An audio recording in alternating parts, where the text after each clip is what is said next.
Real express में आप सबका बहुत स्वागत है। मैं नदीम अहमद शेख। दोस्तों, आज हम बात करेंगे एएमयू की, यानी कि अलीगढ़ मुस्लिम यूनिवर्सिटी की। आज चारों तरफ सिर्फ एक ही आवाज सुनाई दे रही है और वजह भी बहुत खास है।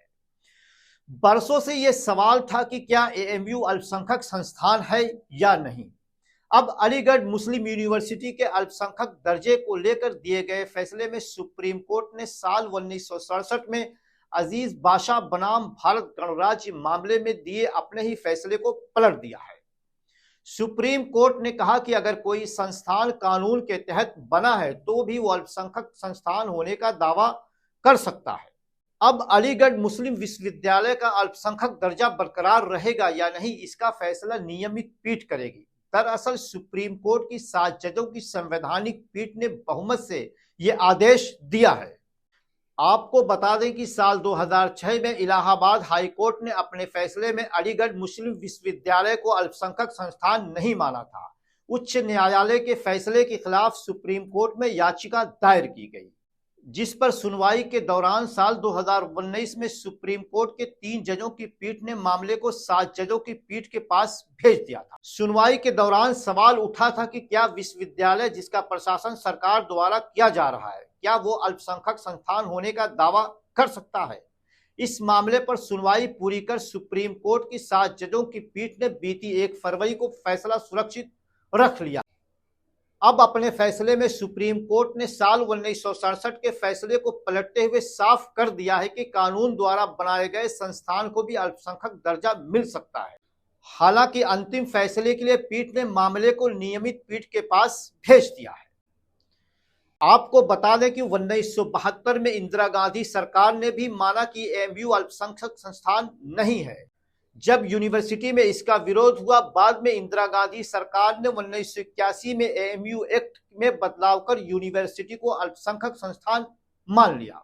दोस्तों, जैसा कि पूरी दुनिया जानती है कि अलीगढ़ मुस्लिम यूनिवर्सिटी में अहम योगदान सर सैयद अहमद खान का है, ये तो जग जाहिर है। अलीगढ़ मुस्लिम विश्वविद्यालय की स्थापना 1920 में सर सैयद अहमद खान द्वारा की गई थी। इसे पहले मुस्लिम एंग्लो ओरिएंटल स्कूल के रूप में शुरू किया गया था। कहा जाता है कि शुरुआत में यहाँ सिर्फ 7 छात्र थे और आज इसमें 37,000 से अधिक छात्र शिक्षा हासिल कर रहे हैं। अलीगढ़ मुस्लिम विश्वविद्यालय भारत के अहम विश्वविद्यालयों में एक है। इसका इतिहास 1875 से शुरू हुआ। ब्रिटिश राज में कैम्ब्रिज विश्वविद्यालय के तर्ज पर एएमयू भारत का पहला उच्च शिक्षण संस्थान था।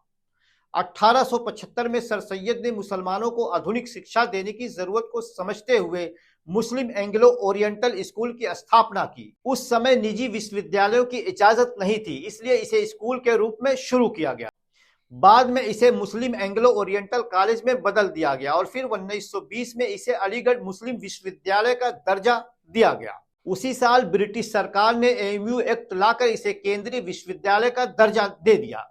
कहा जाता है कि सर सैयद ने विश्वविद्यालय की स्थापना के लिए बहुत मेहनत और संघर्ष किया। इन्होंने इसके लिए अनोखे तरीके भी अपनाए, जैसे कि अपने लोगों से चंदा इकट्ठा करना, नाटक में काम करना और लोगों से मदद मांगना भी शामिल है। दोस्तों, सर सैयद इस बात के गवाह थे कि आंदोलन के लिए भारतीय और विशेषकर मुसलमानों को परेशानी हुई थी। अंग्रेजों ने विद्रोह के लिए मुसलमानों को दोषी ठहराया था। विद्रोह के बाद उनके चाचा और उनके चचेरे भाई को भी मार दिया गया था और दिल्ली में उनके घर को लूट लिया गया था। उनकी मां के बारे में कहा जाता है कि वो अपने घर के पास एक अस्तबल में छिपकर भूख से मर गई थी। एएमयू इतिहास विभाग के प्रोफेसर अली नदीम ने कहा कि विद्रोह और उसके नतीजों के बाद मुस्लिम समुदाय ने भी अंग्रेजी शासकों, उसकी शिक्षा और सुधारों का बहिष्कार किया था। इसलिए 1 दशक के अंदर ही मुस्लिम समुदाय की स्थिति खराब होने लगी थी। तब फिर इसी बीच सर सैयद ने एक यूनिवर्सिटी कायम करने का फैसला किया। आपको बता दें कि इसी दौरान sir Syed east India company द्वारा बनारस की एक अदालत में उप न्यायाधीश के रूप में नियुक्त थे। वो इंग्लैंड गए, देश में यात्रा करते हुए, सेमिनारों में भाग लेते हुए ऑक्सफोर्ड, कैम्ब्रिज और तमाम यूनिवर्सिटी के परिसरों का दौरा किया। यात्रा के दौरान ही उन्होंने अपने बेटे सैयद महमूद के साथ भारत में एक ऐसा कॉलेज बनाने पर चर्चा की जो पश्चिमी शैली की शिक्षा का सर्वश्रेष्ठ रूप ले सके। प्रोफेसर रिजवी ने कहा कि उनका विचार यह दिखाना था कि शिक्षा में कुरान और क्राउन एक साथ चल सकते हैं। दोस्तों, मेरी इस वीडियो के बारे में आपका क्या विचार है, कमेंट करके जरूर बताइएगा। और मेरी बात अगर ये आपको पसंद आई हो तो लाइक शेयर भी जरूर करिएगा। धन्यवाद।